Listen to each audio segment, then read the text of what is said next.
Toca estudiar el día de hoy. Amén. Evangelio de Lucas, capítulo 6. Es un capítulo bastante extenso, mis queridos hermanos, pero vamos a tratar de poder ir rescatando las ideas principales para nuestra vida, ya para nuestra vida como discípulos del Señor, para que nos ayuden a hacer luz en medio de un mundo que está en tinieblas. ¿Cuán necesaria es la luz, cierto? Cuando ya va a empezar el culto estaba todo a oscuras, estábamos buscando luces para poder alumbrarnos. ¿Y cuán necesario es la luz? Y la Biblia dice que nosotros, los hijos de Dios, somos la luz en un mundo que está en tinieblas. Vosotros sois la luz del mundo, dijo el Señor. Evangelio de Lucas, capítulo 6, versículo 1, dice así la palabra del Señor. Aconteció en un día de reposo que, pasando Jesús por los sembrados, sus discípulos arrancaban espigas y comían, restregándolas con las manos. Y algunos de los fariseos le dijeron: ¿por qué hacéis lo que no es lícito hacer en los días de reposo? Respondiendo Jesús les dijo: ¿ni aun esto habéis leído lo que hizo David cuando tuvo hambre él y los que con él estaban, como entró en la casa de Dios y tomó los panes de la proposición, de lo cual no es lícito comer sino solo a los sacerdotes, y comió y dio también a los que estaban con él? Y él les decía: el Hijo del Hombre es Señor aún del día de reposo. Vamos a ir leyendo la palabra, mis queridos hermanos, y la vamos a ir explicando. En estos versículos nosotros encontramos una controversia que tuvo Jesús con los líderes religiosos, porque Jesús se encontraba recorriendo los caminos, predicando, hablando, enseñando la palabra, y en un momento, en un día sábado, los discípulos tuvieron hambre. ¿Ya? ¿Quién no ha tenido hambre? Yo creo que todos en algún momento hemos tenido hambre. Y en ese tiempo estaba permitido, ¿cierto?, que cuando uno tuviera hambre, los campos no tenían cercos como los tenemos nosotros en el día de hoy, sino que uno podía entrar al campo de su vecino y quizá sacar una fruta, restregar un par de espigas y comérsela. Y eso no era malo, ni era penado en la ley. Ya eso no era mal visto tampoco.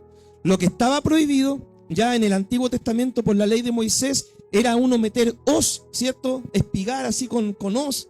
Y recoger un montón de grano que a uno no le pertenecía. Pero si uno tenía hambre y quería sacar una fruta, quería sacar una espiga, eso no estaba prohibido. Ahora, ¿por qué les había parecido mal a los líderes religiosos que los discípulos estuvieran recogiendo espigas por el día sábado? Ellos tenían el problema en que los discípulos estaban recogiendo espigas en un día sábado, y para los judíos el día sábado ellos lo habían llevado a tal punto de que en el día sábado prácticamente todo era malo. No se podía hacer absolutamente nada, ¿ya? No se podía sanar a un enfermo, no se podía preparar comida, no se podía hacer nada de nada. Y cuando nosotros vemos, mis queridos hermanos, el sentido original del día sábado, ¿ya? Que el día sábado usted lo encuentra dentro de los 10 mandamientos, ¿cierto? Dios dentro de los 10 mandamientos dejó un día y dijo, ¿cierto? Te acordarás del día de reposo para descansar, y eso equivale al día sábado. Dios, cuando creó el día sábado, lo hizo pensando en el hombre y en la mujer.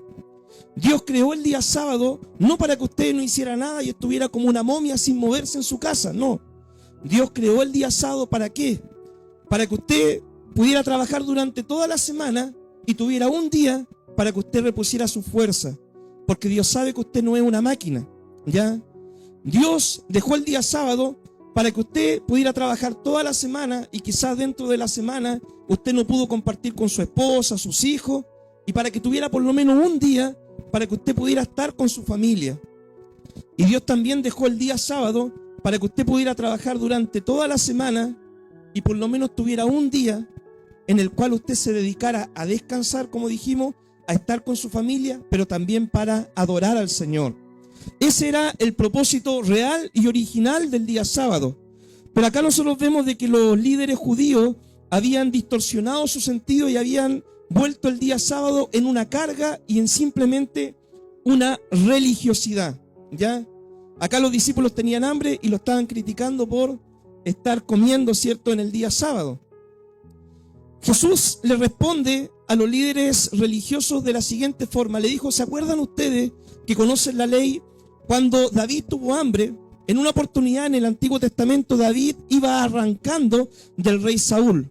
Saúl, ¿cierto?, le tenía mala, por así decirlo, a David, lo quería matar. No le parecía, ¿cierto?, a David, porque la gente estaba elogiando mucho a David y a él no le estaban dando la gloria. Entonces Saúl lo empezó a perseguir. Y en un momento David arranca, ¿cierto? Y se va al tabernáculo del Señor. Y ahí estaba el sacerdote y le dice, tengo hambre, ¿qué tiene a la mano para comer? Y el sacerdote le dice, mira, solamente tengo los panes de la proposición que solamente pueden comer los levitas, los sacerdotes. Una persona como David no podía comer de eso. Y David, ¿cierto? Le dice, mira, si quieres yo te los doy. Ya le dijo el sacerdote. Y David dijo, dámelo, ¿cierto? Yo estoy santificado, los que me acompañan también. Y comió de esos panes que no le era permitido comer. Jesús pone esta historia para enseñarnos una verdad. Y la verdad es la siguiente. Que cuando eventualmente surge una necesidad mayor, ¿cierto? Una necesidad mayor, hay que dar prioridad a eso. Por ejemplo, mi hermano, a ver, tenemos un día de culto nosotros, ¿ya? La Biblia dice, no hay que dejar de congregarse, ¿cierto? Dice eso la Biblia, ¿cierto? Amén, dice, no dejéis de congregarse como algunos tienen por costumbre. Pero mira, eventualmente quizás, como le sucedió a la pastora, justo viene una familiar de Argentina. No está viviendo en otra ciudad o en otra parte, sino está viviendo en otro país. Y cuando viene un familiar, por ejemplo, que no es de todos los sábados o no es de todos los jueves, que es nuestro día de culto, ahí uno puede hacer una excepción a la regla, ¿cierto? Y uno dice, bueno, no nos vemos nunca, no nos vemos hace más de 2 años, entonces quizás este día voy a dejar de lado, ¿cierto?, el mandamiento de cumplir, ¿cierto?, con congregarme, y voy a priorizar mi familia, pero después ella de 2 semanas se va a ir, entonces yo después voy a seguir congregándome con regularidad. Ahora, cuando nosotros hacemos esas concesiones, ¿cierto?, cuando nos damos esos permisos, por así decirlo, debemos tener cuidado en lo siguiente, en no abusar de eso, ¿ya? En no decir, no, hoy día juega mi equipo de fútbol, así que no voy al culto. No, eso es totalmente diferente, ¿ya? O no, hoy día justo me llegó visita. Pero es que si uno no le dice a la visita, oye, este es el día que yo me congrego, siempre van a llegar el día sábado porque es el día que la persona tiene tiempo, ¿ya? Entonces ahí uno tiene que aprender también a discernir eso. El propósito del día de reposo es para que usted descanse, para que usted adore a Dios y para que usted esté con su familia, ¿ya? Así que ese es el sentido original del día sábado. Pero eventualmente cuando surge algo, ¿cierto? Uno puede, ¿cierto?, una necesidad urgente, uno puede quizás faltar a un día de reunión, pongamos ese ejemplo, por dar prioridad a una necesidad urgente que surgió en un momento específico, ¿ya? Veamos la siguiente historia, mi hermano. Capítulo 6, versículo 6. Aconteció también en otro día de reposo que él entró en la sinagoga y enseñaba, y estaba allí un hombre que tenía seca una mano derecha. Y las echaban los escribas y los fariseos para ver si en el día de reposo le sanaría, a fin de hallar de qué acusarle. Mas él, conociendo los pensamientos de ellos, dijo al hombre que tenía la mano seca, levántate, ponte en medio. Y él, levantándose, se puso en pie. Entonces Jesús le dijo, os preguntaré una cosa, ¿es lícito en los días de reposo hacer bien o hacer mal, salvar la vida o quitarla? Y mirándolos a todos alrededor, dijo al hombre, extiende tu mano, y él lo hizo así, y su mano fue restaurada. Y ellos se llenaron de furor y hablaban entre sí, ¿qué podrían hacer contra Jesús? Amén. Bueno, hablando justamente de estas cosas del día sábado, ¿cierto?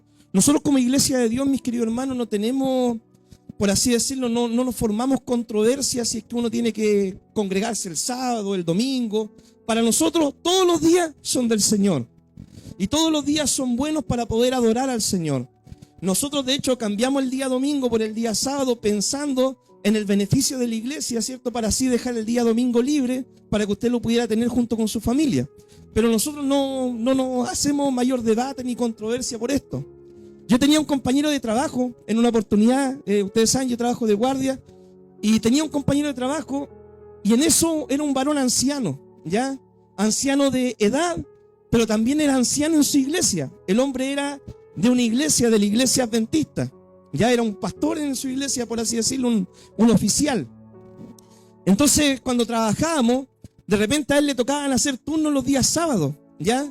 Y yo conversaba con él y yo decía, bueno, pero ¿cómo ves tú el día sábado? Y él también, ¿cierto? Él lo entendía de esa forma. Decía, mira, uno en mi iglesia, por así decirlo, en la iglesia de él, la adventista, él decía, esto es un mandamiento sagrado y uno no lo puede incumplir. decía, pero mira, yo soy anciano, yo necesito trabajar. Y por ejemplo, no es que no cumpla nunca, ¿cierto?, de ir al sábado a mi iglesia.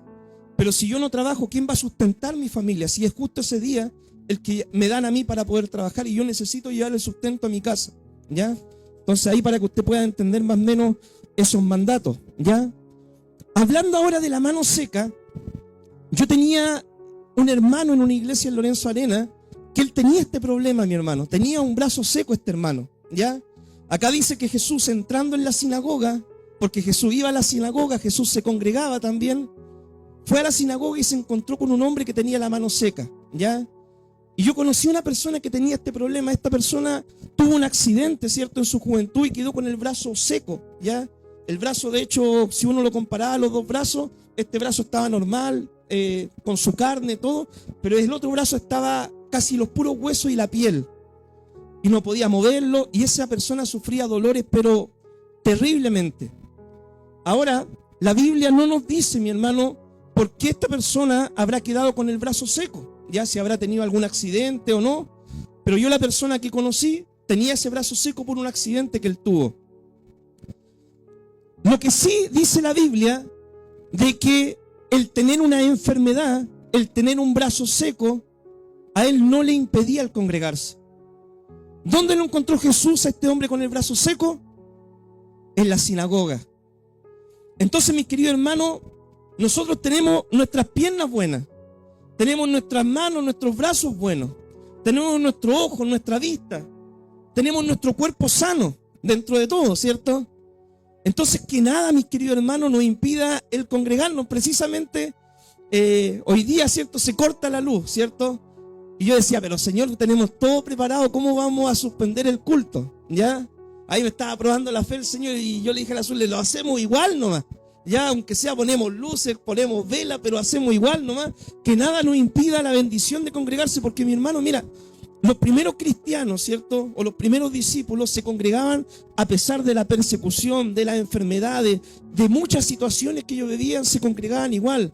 Y este hombre, que no era cristiano, ¿cierto?, porque estaba en la sinagoga de los judíos, recién ahí tuvo su encuentro con Jesús, se congregaba de igual forma, tenía fidelidad en buscar del Señor. ¿Y dónde ocurrió el milagro? En la sinagoga, donde se adora al Señor. Ahí ocurren los milagros. Ahí es donde Dios sana gente, donde Dios transforma las vidas, donde Dios restaura las manos secas de las personas. Ahora, mis queridos hermanos, mira, yo no sé qué es lo que puede estar secando tu vida espiritual, ¿ya? Puede ser un pecado oculto, puede ser algo indebido. No sé qué puede estar secando tu vida o tu ministerio o tu servicio en la obra del Señor. Pero lo que sí sé es que Jesús está acá. Y lo que sí sé es que Jesús te quiere sanar. Si hay algo que te está impidiendo servir a Dios con libertad, si hay algo que te está impidiendo levantar tus manos y adorar al Señor, si hay algo que te está impidiendo extender tu mano para sanar al enfermo, para ministrar, ¿cierto?, al necesitado, para abrazar a tu hermano, Jesús está acá y Él quiere sanarte. Lo único que uno tiene que tener es disposición para que el Señor lo sane a uno. Jesús dice al hombre, mira, ponte en medio, extiende tu brazo. Y dice que el hombre extendió el brazo y su brazo fue sanado de forma inmediata. Pero esto no provocó alegría en los religiosos. Esto provocó, ¿qué cosa? Enojo.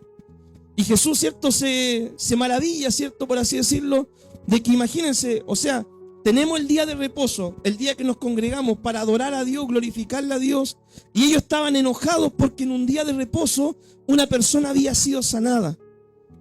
Ellos estaban enojados porque según ellos estaban quebrantando el día de reposo y no veían la tremenda bendición de que un hombre haya recibido una completa sanidad.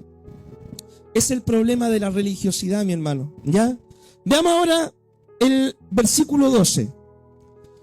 Elección de los 12 apóstoles. En aquellos días, dice, él se fue al monte a orar y pasó la noche orando a Dios.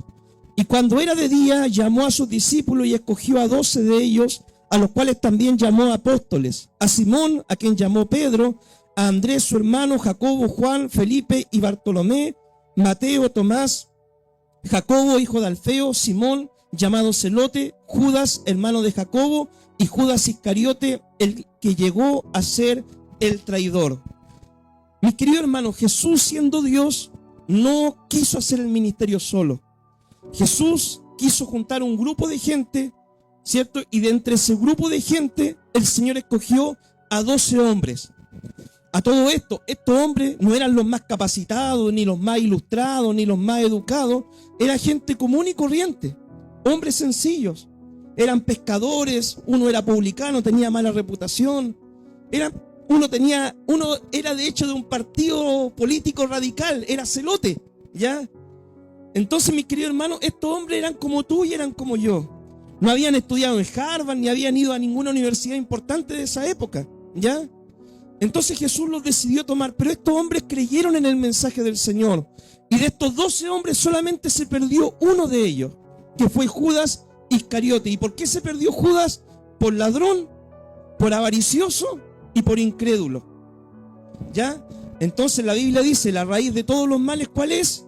El amor al dinero, el cual amando a algunos se desviaron, ¿cierto? Y fueron traspasados de muchos dolores. Pero los otros 11 hombres permanecieron fieles y creyeron en el llamado del Señor. Y dice de que Jesús le dio un título a estos 12 hombres. Y el Señor les dijo, ustedes van a ser mis apóstoles. ¿Qué significa la palabra apóstol? La palabra apóstol significa enviado con una misión. Y esa palabra se ocupaba ¿para qué? Para cuando un gobernante enviaba a un embajador, enviaba a alguien comisionado, enviaba a su apóstol, su representante, ¿ya? Entonces el Señor dijo, ustedes van a ser mis apóstoles. Mi hermano querido, apóstoles como los 12 ya no hay en este tiempo. Nosotros sería muy necio de nuestra parte decir, yo soy como Pablo, yo soy como Pedro, ¿cierto? Porque ellos recibieron una comisión especial de parte del Señor. Pero sí hoy en día, el trabajo que hacían los apóstoles de ir a predicar el Evangelio, de ir a predicar el Evangelio, sobre todo en lugares, hermano, donde la palabra no había llegado, esa función la siguen cumpliendo hoy en día muchos cristianos. Y a ellos, ¿cierto? Comúnmente nosotros, ¿cómo les llamamos? Misioneros. Que la palabra apóstol es la misma palabra para misionero, ¿cierto? En latín. Misionero es aquel que cumple una misión, ¿ya? Entonces hoy en día tenemos misioneros que también cumplen, ¿cierto?, esa función de abrir iglesias, de predicar el Evangelio, de llegar a los lugares, ¿cierto?, donde la palabra aún no ha llegado, ¿ya? Jesús, antes de escogerlo, ¿qué es lo que hizo? Sí, el Señor oró durante toda la noche. Cada vez, mi hermano querido, que usted tenga que tomar una decisión importante en su vida, ¿qué es lo que debe hacer usted? Orar, ¿ya? Versículo 17 dice, y descendió con ellos y se detuvo en un lugar llano en compañía de sus discípulos y de una gran multitud de gente de toda Judea, de Jerusalén, de la costa de Tiro y de Sidón, que habían venido para oírle y para ser sanados de sus enfermedades, y los que habían sido atormentados de espíritus inmundos eran sanados. Y toda la gente procuraba tocarle, porque poder salía de él y sanaba a todos. Acá nosotros vemos, mi hermano, de que las multitudes seguían a Jesús. ¿Por qué la gente seguía a Jesús? Para ser sanada, algunos por curiosidad, ¿cierto? Porque veían milagros, le contaban de milagros, entonces iban a ver qué estaba sucediendo ahí, ¿cierto? Algunos buscaban a Jesús para criticarle, ¿cierto? Decían, a ver, ¿en qué está fallando? ¿Quebrantó de nuevo el sábado? ¿Qué está haciendo? Eso eran los líderes religiosos, y muchos porque habían tenido un encuentro genuino con el Señor. Entonces siempre dentro de una multitud podemos encontrar quizás estos 4 tipos de personas, ¿ya? Aquellos que son curiosos, aquellos que necesitan de Dios, aquellos que critican, ¿cierto? Y aquellos, ¿cierto?, que tienen un encuentro con el Señor. Esperamos en el Señor de que todos podamos buscar al Señor porque le amamos, porque creemos en Dios y porque queremos tener un encuentro genuino con el Señor. Ahora dice la palabra de que Jesús atendió a las multitudes.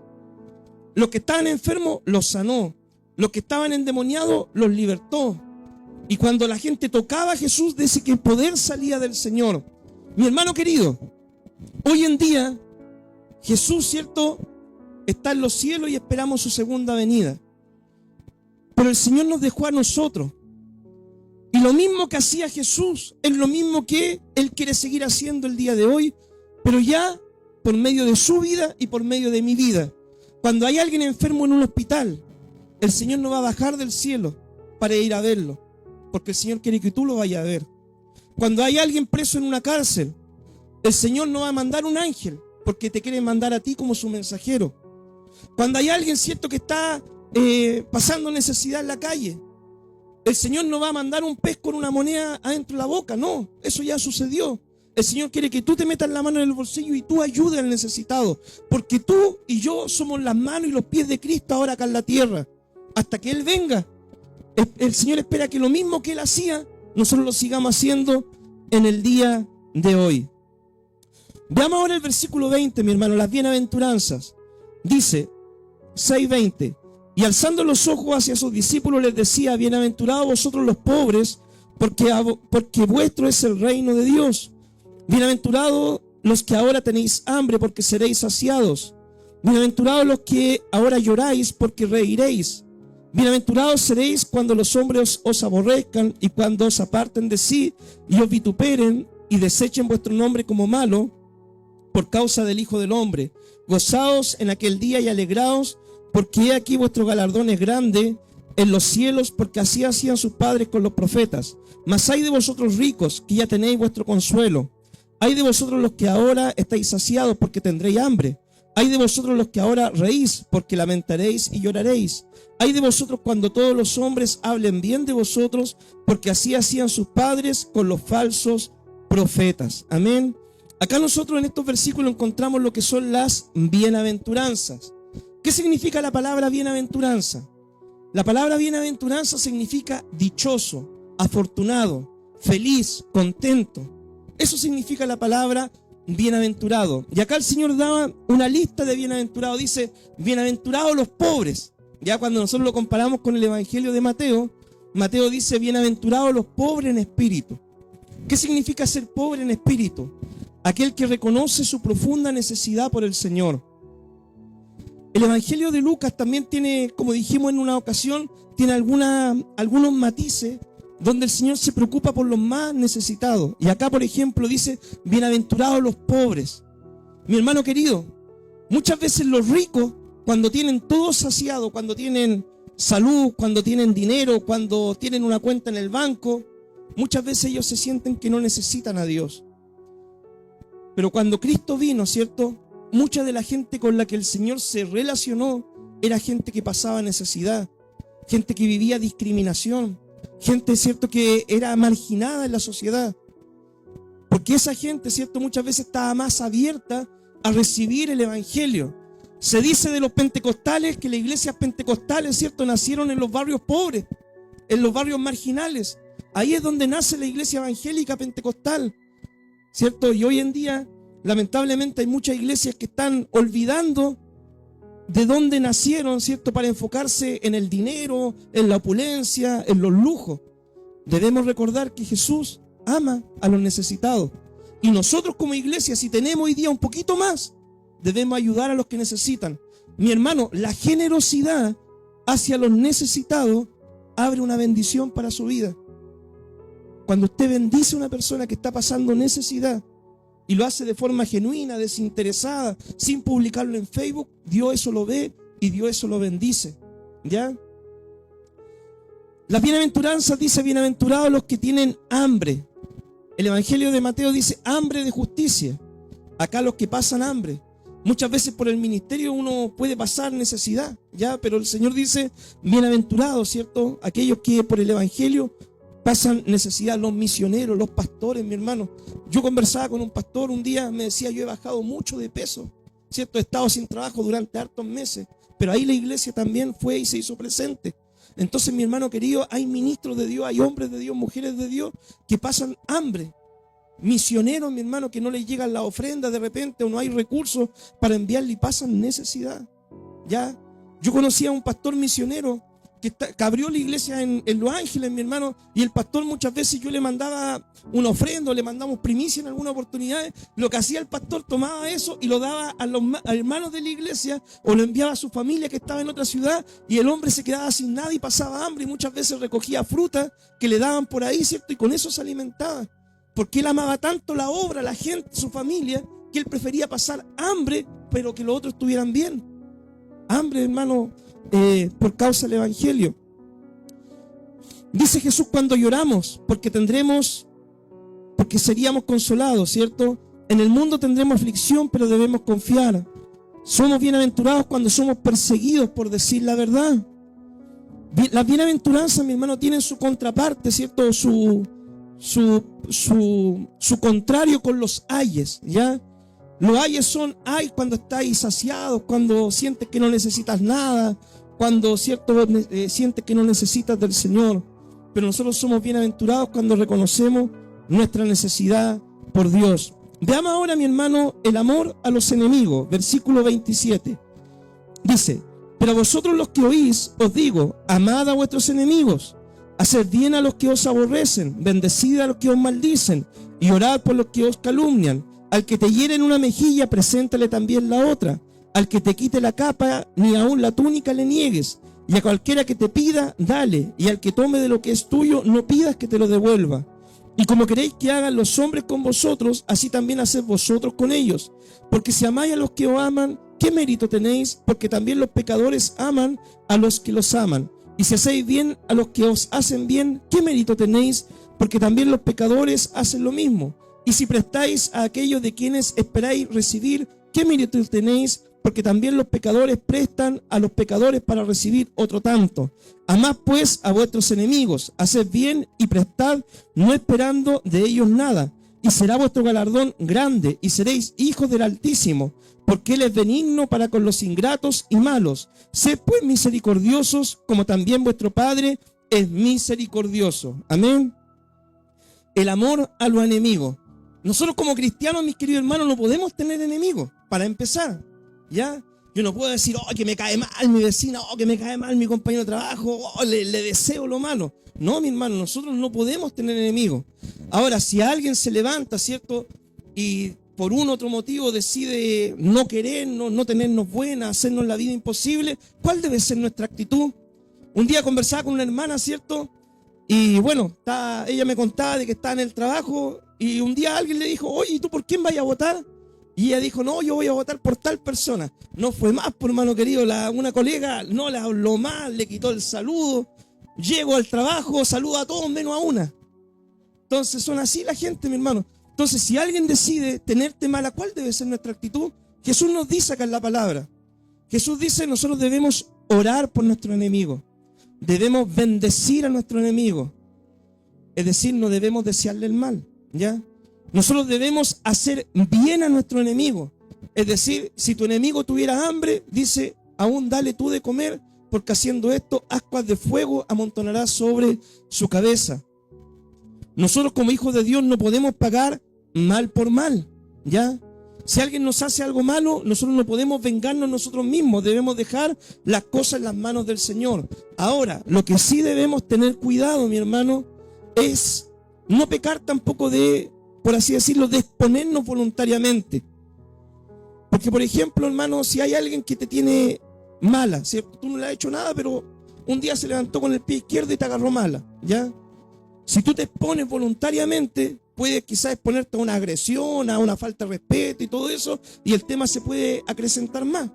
Entonces, si esa persona, ¿cierto?, tiene ese comportamiento, lo que uno tiene que hacer es ser prudente, ¿cierto? Marcar la línea, ser prudente, evitar el conflicto. Me junto con los que sí quieren hablar, pero no hablo mal de ella ni me peleo con ella y dejo las cosas al Señor. Un día también un hermano me decía, hoy sabes que tengo problemas, me dijo, en el trabajo, porque hay un compañero, gente complicada en los trabajos siempre hay, ¿ya? Menos en el mío, porque yo trabajo solo, ¿ya? Yo en la noche no trabajo con nadie, trabajo con los puros ángeles. Entonces, mi hermano querido, un día un hermano me decía, ¿sabes que hay un compadre complicado en la pega y todo? Y yo le dije, entrégaselo al Señor, le dije yo. Ora nomás por él, ora nomás y dile, Señor, mira, este compadre es complicado aquí, allá y todo el tema. Entrégaselo al Señor nomás y deja que Dios haga. Ya, pues me hizo caso el hermano, agarró papa. Entonces dice que fue, oró, ¿cierto? Estaba bien afligido, oró. Y un día va la persona y se presenta delante de él, pues a conversar. Va y toma la silla, se sienta y no, que se quiebra la silla y se cae, hermano. Entonces después yo decía, ¿viste, no? Tus ojos mirarán la recompensa de los impíos, le decía yo. O sea, pero cuando suceden estas cosas así, mi hermano, uno tiene que orar nomás, ¿ya? Orar y dejar las cosas en las manos del Señor y no tomar uno la venganza por uno mismo, ¿ya? Porque eso no nos corresponde a nosotros.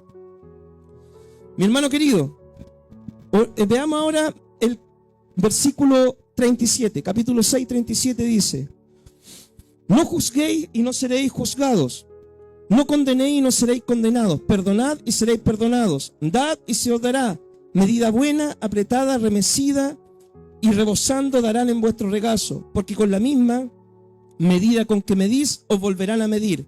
Y les decía una parábola: ¿acaso puede un ciego guiar a otro ciego? ¿No caerán ambos en el hoyo? El discípulo no es superior a su maestro, mas todo el que fuera perfeccionado será como su maestro.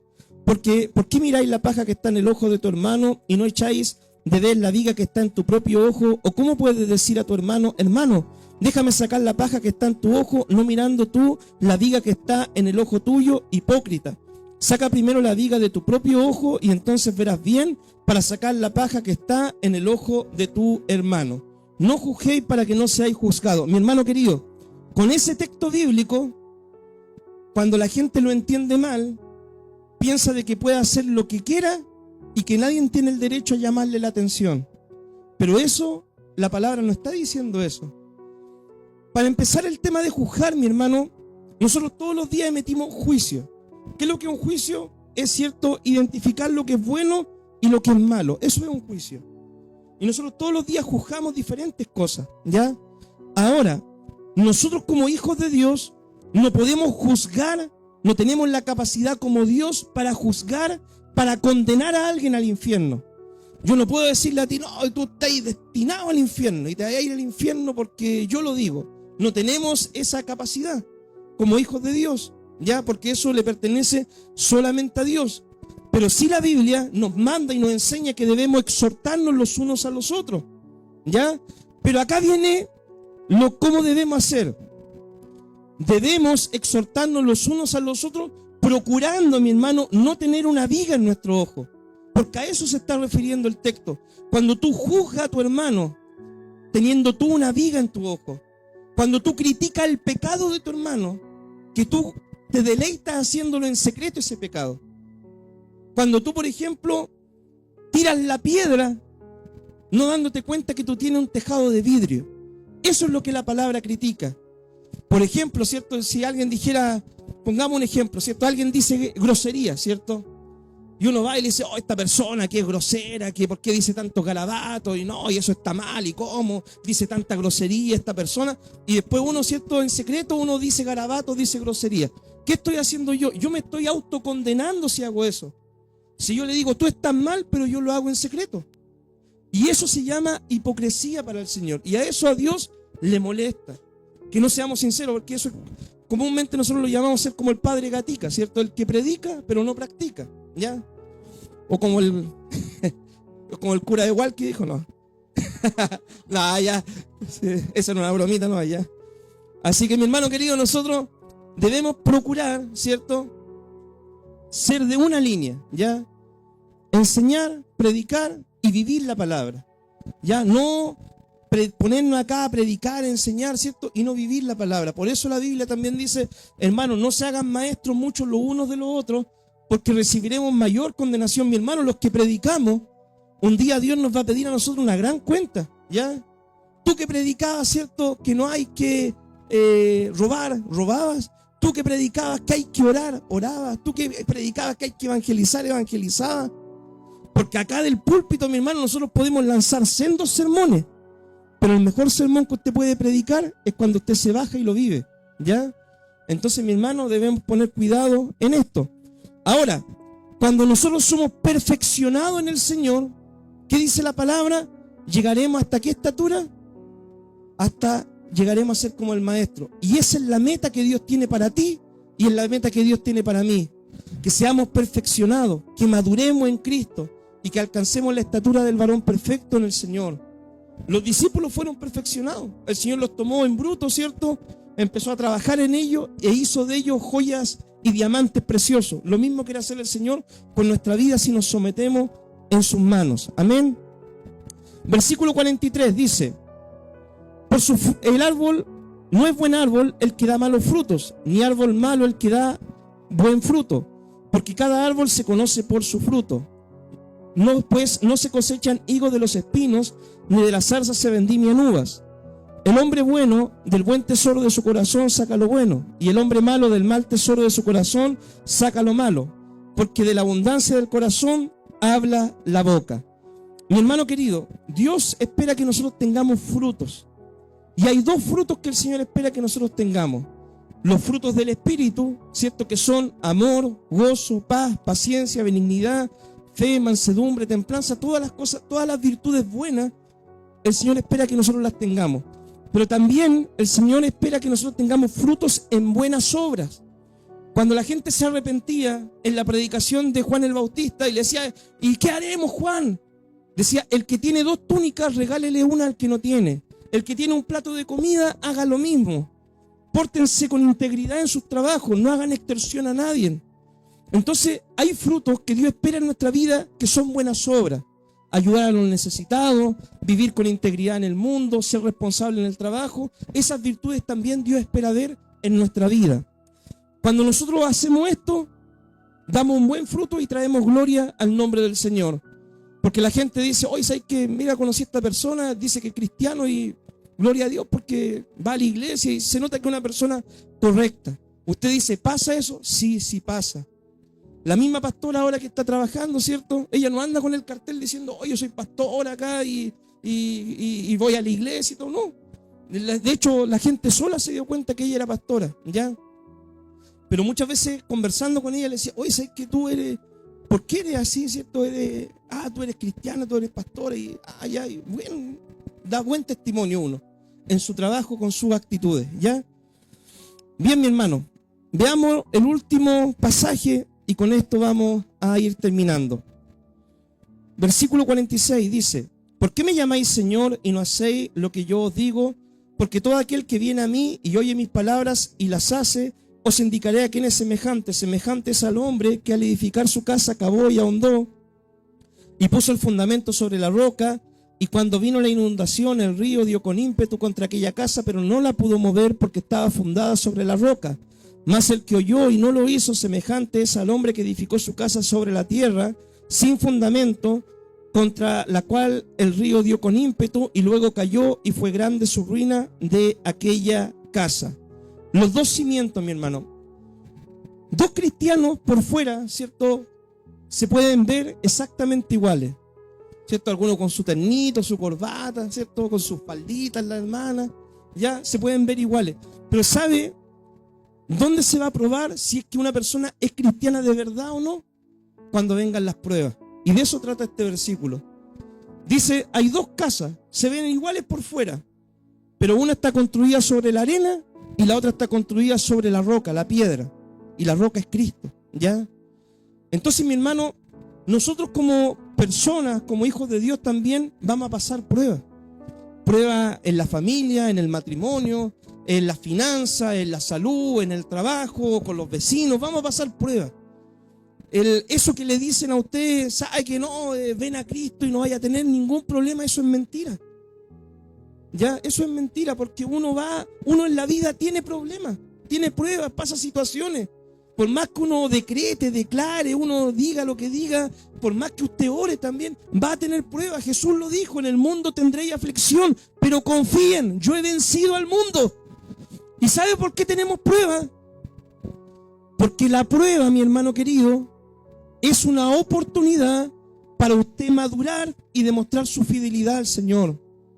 Cuando viene una enfermedad, es la oportunidad para usted decir, Señor, mira, no sé si tú me vas a sanar o no, pero aunque me muera, en ti voy a confiar. Cuando viene un problema económico, es la oportunidad para que usted diga, Señor, mira, no tengo dinero, pero yo sé que tu palabra declara, ¿cierto?, de que tú no dejarás al justo desamparado y tú proveerás y tú bendecirás. Y usted va a ver la mano de Dios obrando. Cuando no tenga trabajo, es la oportunidad para que usted diga, Señor, mira, tú eres mi proveedor, tú vas a sustentarme, tú vas a abrir puertas de trabajo. Y usted puede ejercitar su fe en su relación personal con Dios. Cuando usted tenga problemas en su matrimonio, es la oportunidad ¿para qué? Para que usted vaya a la palabra, ¿cierto? Y ahí dice la palabra, el hombre ame a la esposa, ¿cierto? Y la mujer sujétese a su marido. Es para ejercitar la palabra. Las pruebas son oportunidades para crecer y madurar espiritualmente, ¿ya? Si usted, mi hermano querido, no quiere tener pruebas, no quiere pasar problemas, no quiere vivir situaciones difíciles, eso un día usted lo va a vivir. Pero ¿sabe cuándo lo va a vivir? Cuando usted exhale el último suspiro de su vida, usted se entregue por completo al Señor, su cuerpo quede dormido, ¿cierto?, en la sepultura, y su alma vuele para encontrarse con el Señor. Ahí, mi hermano querido, no van a haber pruebas, no va a haber llanto, dolor, ahí no va a haber nada de eso. Pero mientras estemos acá en la vida, vamos a pasar situaciones difíciles. Y eso usted tiene que tenerlo claro. Pero usted debe estar firme en quien ha creído, en la roca que es Cristo Jesús. Amén. Para poder enfrentar todas esas situaciones. Mi hermano querido, en mis años que yo llevo como cristiano, ¿cierto?, he visto de todo en los caminos del Señor. He visto gente que vive una religiosidad vacía, tradicional simplemente, ni siquiera basada en la palabra, sino en tradiciones de hombres. He visto, ¿cierto?, personas que están secas espiritualmente por un pecado. He visto, ¿cierto?, algunos que se han entregado también por completo al Señor, como lo hicieron los apóstoles, y han sido ejemplo para muchos. He visto a otras personas, ¿cierto?, como dice la palabra, atrapadas en rencores, en ira, en pleito, no haciendo caso a lo que la Biblia dice de amar a nuestros enemigos. He visto también, ¿cierto?, a otros que juzgan con vehemencia los pecados que después salen al descubierto que ellos practicaban en oculto. He visto a otros que dan fruto en su carácter y en sus buenas obras, y son ejemplo para muchos. Y algunos, ¿cierto?, que ni las más grandes pruebas que ellos pueden vivir los pueden alejar del propósito de Dios para sus vidas. Mi hermano querido, Jesús tiene una meta ambiciosa. Jesús tiene una meta ambiciosa. Y la meta para sus discípulos es la siguiente: que nosotros lleguemos a ser imitadores de Él en nuestro carácter, en los frutos, en las obras que Cristo hacía y en el ministerio que Él ejercía. Y por eso su palabra nos enseña esto. Esa es la meta de Cristo, una meta ambiciosa, que lleguemos a ser como el Señor en carácter, en fruto y en imitación de su ministerio. Amén. Así que ¿cuántos toman el desafío, mi hermano? Amén. Está terminando el año 2025, empieza el año 2026 y tiene que ser un año de compromiso espiritual, mi hermano, ¿ya? Donde tú puedas crecer, madurar, comprometerte con Dios cada día y marcar una diferencia en un mundo que está en oscuridad. Ser luz en medio de las tinieblas. Que Dios les bendiga, mi hermano. Oramos al Señor. Padre, te damos gracias, Dios, por esta palabra. Gracias, Señor, por este tiempo de exhortación, de enseñanza. Amado Dios, mi alma te adora, mi alma te alaba, Dios mío. Amado Dios, ayúdanos, Señor, a poder comprometernos contigo cada día, ser hijos tuyos conforme tu palabra, tu corazón y tu voluntad. Bendice, Dios, este tiempo de enseñanza. En el nombre de Jesús. Amén y amén.